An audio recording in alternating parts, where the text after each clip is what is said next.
muling pagbabalik ni Batusay sa ating Flyers Loop. Ayan, kunin na natin. Ayan. Uy. Yun. Grabe, nagwala si Batusay.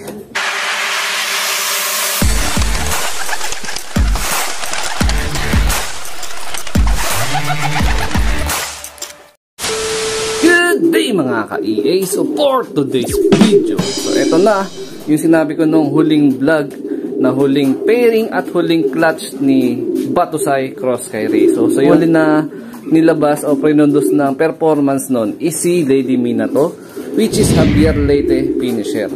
So ito, si Batusay, alam naman sa karamihan ng mga followers natin dito, lalo na yung mga previous pa nung like 2021 pa, nung during race niya is ito is bumutas lang ng isang lap sa atin, which is matnog lap, 4th lap, late lang siya ng 20 minutes. The rest lahat linak niya, lalo na yung last lap natin ng Javier Leyte noong 2021 South Derby race sa BFRC passer beater.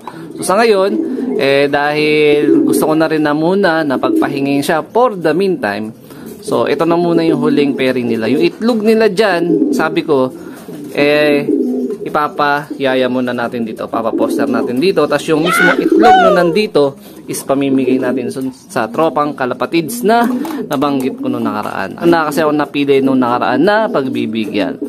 Ayan, so kukunin natin dito si Batusay, tapos si Rezo ililipat naman natin sa stockbird section dun sa may labas para maaraw-arawan naman din siya. Tama po ba yun? Mga kalapatids, ito si Rezo natin. So ito is galing dun nga sa champion pansir na tropa natin na si Aljon. Ayan, so ito matnog finisher niya na, naikarera niya to. So dahil sobra siya sa hand that time is nag-out siya sa atin ng isa dahil kulang ako nung during siguro last year. Kulang ako sa hand. So ito, binigyan niya tayo ng option para magkaroon ng magandang quality na ibon. Ayan. So ito is Rezo nga na may pasok na rin ng Jung Bengko. Pulang-pula. Ang mga inanak na nito sa atin is si Red Batusay, si Minato, tapos the rest yung iba na i-out natin. Ayan mga kalapatids. Tapos meron din tayo dito yung mga huli pa na mga nag-acquire sa atin na within this week is pick upin na rin. Ayan. Tapos syempre eto na ang possible na muling pagbabalik ni Batusay sa ating Flyers Loop. Ayan, kunin na natin. Makikita niya yung mga kamag-anak niya ron sa Flyers Loop, yung mga nasuksukan natin ng MacArthur Ring. Ayan. Ito na ang reunion ng mga anak niya at possible kapatid niya. Ay, grabe. Ayan. Uy. Yun. Grabe, nagwala si Batusay. Nanibago. So, nung during na nilipad ko nga itong si Batusay, is hindi pa ito yung original na loop ko. Ayan. So, mapakita ko na lang sa screen. Ayan yung original loop ko. Ayan, during naglilipad tayo. Pero, nung mga previous years naman, is nung mga time na pinagpapahinga ko to si Batusay, is natirahan niya na rin naman itong loop na to. So, ngayon, antimano, maninibago na naman ulit siya ng todo. Kagaya na pinakikita niya ngayong araw.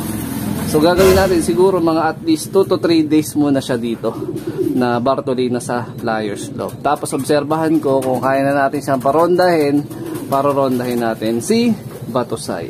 So yung dati kong loop, dito yan nakalocate. Ayan, nakita niya naman sa screen yan dito, yung maliit. So yung maliit na yun is naibenta na rin natin kasi nga nag-upgrade tayo na mas malaki. Tapos yung pinagamitan natin na nung fund nun, dinagdag natin sa pampagawa nandito na loop natin sa malaki. Ayan.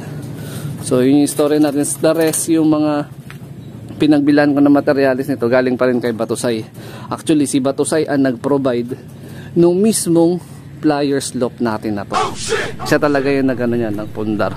Yung napanalunan niya ng auction winner, yung napanalunan niya ng Battle of the Champion, tapos yung nabentahan natin ng mga anak niya, tsaka yung old loft, yun yung pinagamitan natin nung pinagawa natin itong Flyers Loop. Actually, ang materials, binili, syempre. Pero sa labor, ako, tsaka yung tropa, si EDC Loop. Yan. So, natulungan niya ako nung binubuo yung pinaka-frame yung buo. So, nung mga 40% na yung progress nung loop, ako na halos lahat tumapos. Yung aviary, yung mga landing board, ako na lahat. So, first time natin na mag-welding. So awan naman ng Diyos, kahit pa paano na-survive naman natin. Same time sa tulong din ng tropa na si EDC Loop. So yun, nagawa natin ng pakonti-konti etong pliers loop na malaki. Kasi nga hindi masyadong komportable yung ibon, lalo na kung marami tayong plier, tapos maliit na yung loop. Siguro mga capacity nun na ilagay ko dito nun, siguro pinakamarami na yung 8 hanggang 9, tas siksikan na yun. So ginawa natin ng paraan para at least ma-accommodate natin yung mga ibon. So plano nga natin maglipad ng mga north ng south. May ng konti, magpapasok na tayo. Kasi yung pinapabatcher natin na naka-scotch tape nung nakaraan, nandyan. Ayan, may scotch tape na naman siya. Pero yun na yung huli. Kailangan niya lang matutunan yung trapping. Pag natutunan niya na yan, nakita ko sa kanya na okay yung trapping. Ayun na, nagwawala na si Batusay. Nagwawala siya. Ayun, naninibago siya. Ayan. Pero kailangan natin siyang ilagay talaga dito para maikondisyon natin siya. Para at least sa susunod na breeding, siguro after 3 months, pwede na ulit natin siyang ikasa. Ayan. So hahanapan natin siya ng possible na ibang pairing. Kasi dito sa pairing niya dito sa Rayso, nakita na natin yung magandang resulta. Tsaka may mga nailabas na ako na anak nila na mailalaro natin sa South. Pagka tumira tong mag-nestmate na to, na si Sangge tsaka si Yasha sa MacArthur, wala akong choice kundi ibalik yung pairing nila. So ibig sabihin compatible talaga yung pairing nila. Ayan. So yung pinaka-latest nga na nailabas or naiproduce nila sa atin is si Lady Mina to. Hindi pa ganoon kaganda yung history nung nilipad, pero at least dumudulo. Ayan, dumudulo. Ayan. Clacker lang to. I mean pincher lang ng Javier. Pero di biro mang pauwi ng Javier. Kaya masasabi ko na quality pa rin talaga yung inanak nila na to. Ayan. Ito na mga kapatids, nagbabaan na yung mga mahinang nilalang. So tingnan natin kung ano magiging result nung pagbabalik ni Batusay sa loob ng pliers loop. Tapos si Diwata, tinanggal ko rin muna dito sa may cock section ng stockboard. Nilagay ko din dyan sa nilagay ko sa ibabaw ng pliers loop para makita natin yung magiging sitwasyon, para at least hindi lang si Batusay yung bago dyan sa pliers section natin.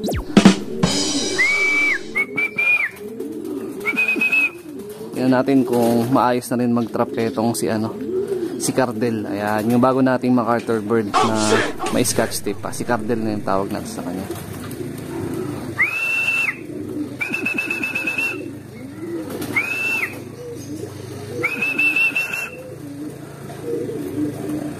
Wala pa, nanginginain pa dun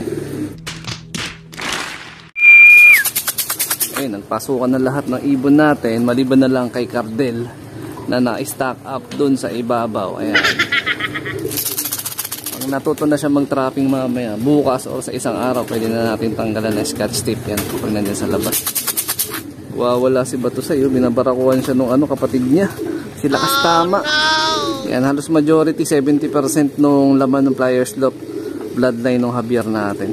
Ayan, dami na nila dyan,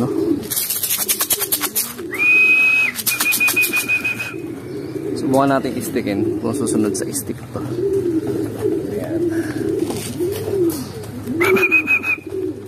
Pag nasunod na natin sa stick tong isang ibon na to, natutol siyang mag-trap, pwede na yan.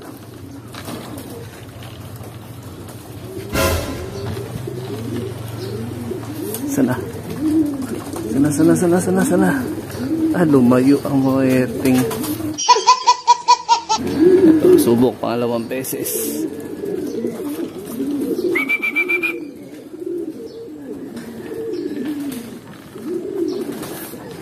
Sana siya. Ito.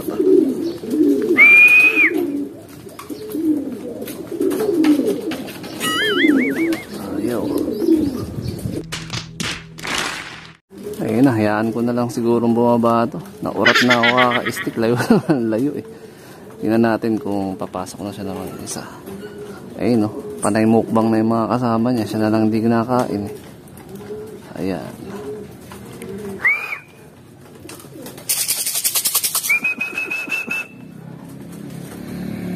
Pag bumaba siya sa trapdoor, saka na lang natin istickin. Pagka nandiyan sa posisyon na yan, naiilang siya. Lumalayo